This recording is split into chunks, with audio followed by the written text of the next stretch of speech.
આતંકીઓને લઈને કરીએ તો ગાંધીનગરથી ઝડપાયેલા આતંકીઓને લઈ એક મોટો ખુલાસો થયો છે। લખનઉ, અમદાવાદ, દિલ્હીમાં રેકી કરી હોવાનું સામે આવ્યું છે।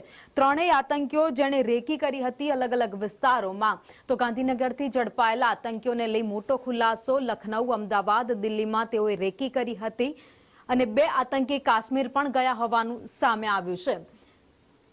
તો અલગ અલગ વિસ્તારોમાં રેકી કરતા હતા ને કેમિકલથી હુમલો કરવાનો તે લોકોનો પ્લાન હતો। સાયનાઇડ કરતા ખતરનાક ઝેર બનાવવાનો પણ પ્લાન આ આતંકીઓ કરી રહ્યા હતા, જેમાંથી એક આતંકી છે જે હૈદરાબાદનો છે। ચીનથી તેણે અભ્યાસ MBBS નો કર્યો છે અને સૈયદ જે મોટા કેમિકલની તેને અભ્યાસ હતો, તેને જાણકારી હતી અને તે એક કેમિકલ એવું બનાવવાનો હતો અને ત્યારબાદ તે હુમલો કરવાનો પ્લાનિંગ કરી રહ્યા હતા।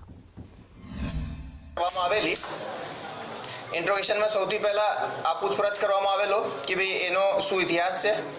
आज माणस है ए अराउंड लगभग 35-36 वर्षनी एनी उमर है। ए चाइनाथी MBBS ની ડિગ્રી પણ ધરાવે છે।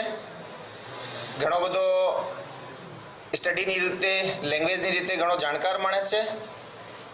એ સોશિયલ મીડિયા ઉપર ઘણી બધી ફોરેન એન્ટિટી જોડે કોન્ટેક્ટમાં હતો। આ જ એન્ટિટીમાં એક અબુ ખદીજા નામની એક એન્ટિટી જોડે પણ એ કોન્ટેક્ટમાં હતો, જેની આઈડેન્ટિટી આ માણસ એક ISKPના આમિર તરીકે એના ઓળખે છે।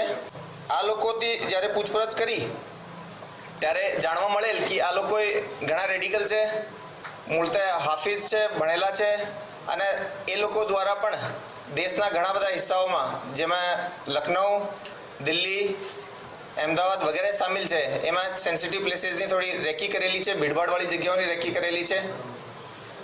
સાથે સાથે એ લોકો દ્વારા જાણતા છતાં કે ભાઈ એની અંદર વેપન છે। આ જે વેપનની ડિલિવરી છે એ હનુમાનગઢ રાજસ્થાન, જે કે એક બોર્ડરનો જિલ્લો છે, ત્યાંથી એના દ્વારા કરવામાં આવેલી છે।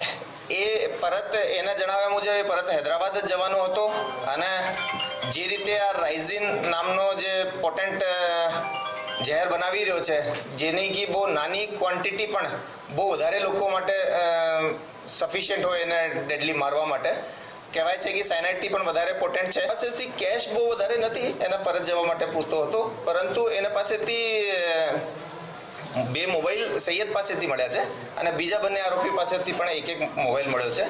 સાથે સાથે બે લેપટોપ પણ અમને એમાં મળ્યા છે।